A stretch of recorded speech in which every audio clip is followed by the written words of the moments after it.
live from Augusta. You're watching News 12, first at 4.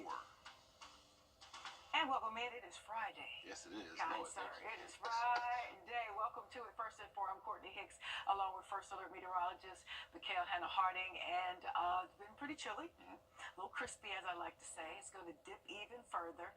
And then you know what that does. Because folks in Atlanta are saying, snow is coming. The folks down here are like, snow is coming. Right. So you have to dispel a lot of these rumors, especially when people get to post it on social media. I know, they definitely hype it up. They take one model run and just run with it.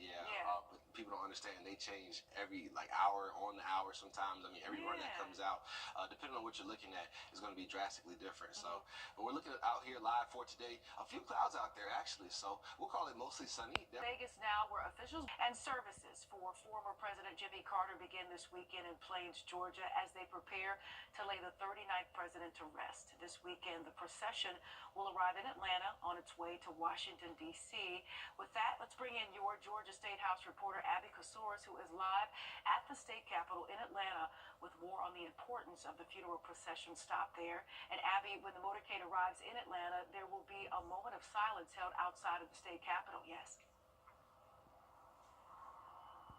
That moment allowing for state lawmakers to pay their respects. Carter's political career started here in Georgia. Many have personal stories of getting to meet with him, both in his time at the White House and here as governor of Georgia. He left an irrefutable mark on Georgia's state legislature. Even during his inaugural address, he famously said that the time to end segregation is now. And in 1974, he hung a portrait of Martin Luther King Jr. here at the state capitol. It still stands today. It's in stark contrast to the governors before him, like Lester Maddox, who refused to fly the flags at half-staff after King was assassinated.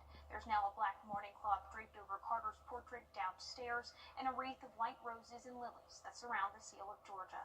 State Representative Kim Schofield says it's not just a final goodbye, but a way to thank a Georgia hero who has finished his course. He's ran his race. He's leaving not breadcrumbs, but he has left a strong path for us to follow. I'm honored to serve in the Georgia General Assembly, and I'm more honored that tomorrow when he passes by, I will be able to thank him.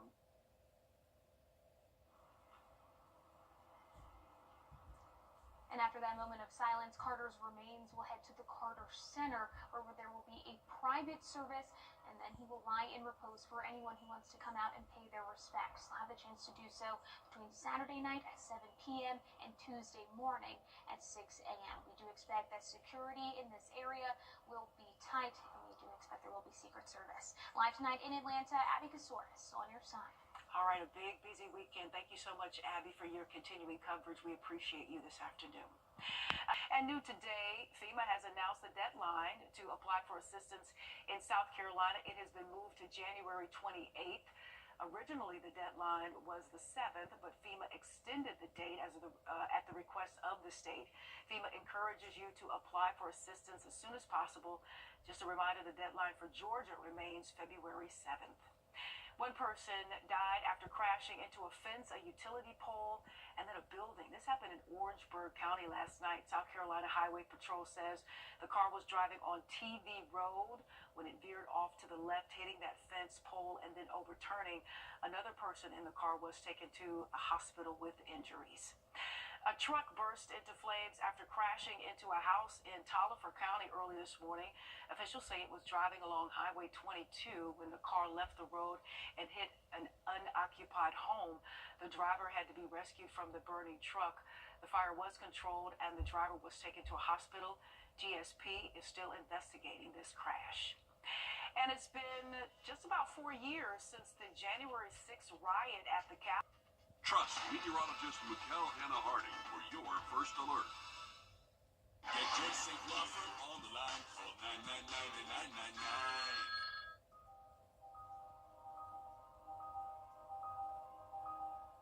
999-9999. Live CBS Sunday. Nikki Glazer hosts the Sirius Award Show. Thank you very much. That doesn't take itself too seriously. My God, you are good looking. Don't miss the only award show that's truly unpredictable, I'd like to give this to you, Mr. Jack Lemmon. unexpected, Paging Miss Lottie, Miss Christine Lottie. I was in the bathroom, Mom, and unhinged. This night is gonna be unforgettable. The Golden Globes, live CBS Sunday 8 Eastern, 5 Pacific, and streaming at Paramount Plus. This is Kathy. We'll take a look.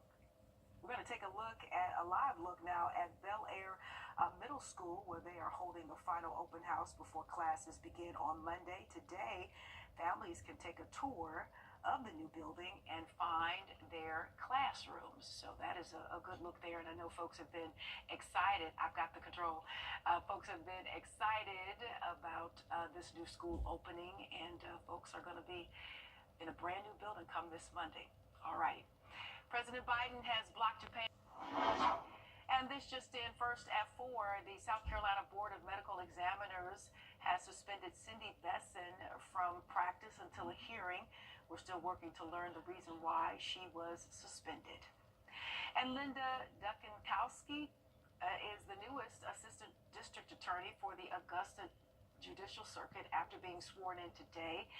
She has worked for the Cobb and Fulton County District Attorney's offices, where she served as the lead prosecutor in the case of the 3 men who killed Ahmaud Arbery. Dukankowski will also serve as the Chief of Appeals and Director of Attorney Development. And we're taking a live look at Bel Air Middle School. Its final open house in the new building. Classes are set to begin this Monday. That's the 6th. Today, parents and students were able to find their classrooms and pick up any information that they still may need. After delays in the construction from Hurricane Helene, the school building is now ready for students to arrive for classes, and folks are pretty excited about that. The Food Lion Feeds Charitable Foundation has awarded $10,000 in disaster relief, a big grant to the Salvation Army of Augusta to support recovery efforts after Hurricane Helene. Now, the fund will support the Center of Hope Soup Kitchen, where the Salvation Army of Augusta is currently serving an average of 80 people each day. That's with breakfast and dinner. The grant will also help with long-term recovery and rebuilding efforts.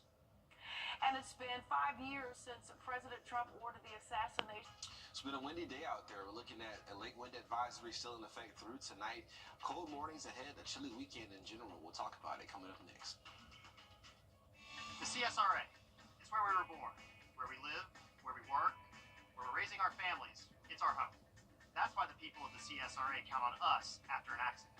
Because they know about our skill in the courtroom, how we treat clients like family, how we love this community, and the people who proudly call it home. We're just a call or click away. Injured? When you need me, call me. I'm your Augusta guy. 706-724-7224.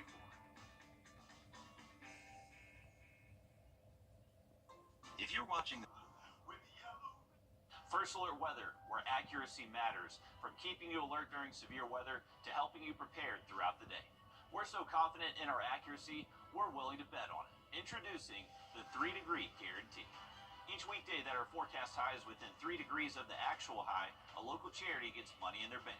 No other Augusta station is on your side the way we are, keeping you ready for anything and putting our accuracy to work. The First Alert Weather 3-degree guarantee, sponsored by Tub Doctor. The most awarded newscast in the Southeast is on your side 1 hour earlier, with more ways to be there for you. Anytime you need us with the latest news. Never miss a First Alert. And all of your favorite sports. Getting you caught up with all the headlines from today. And everything you need for a head start tomorrow. WRDW News 12 is now at 10 p.m. on My 12. On air, online, on your side.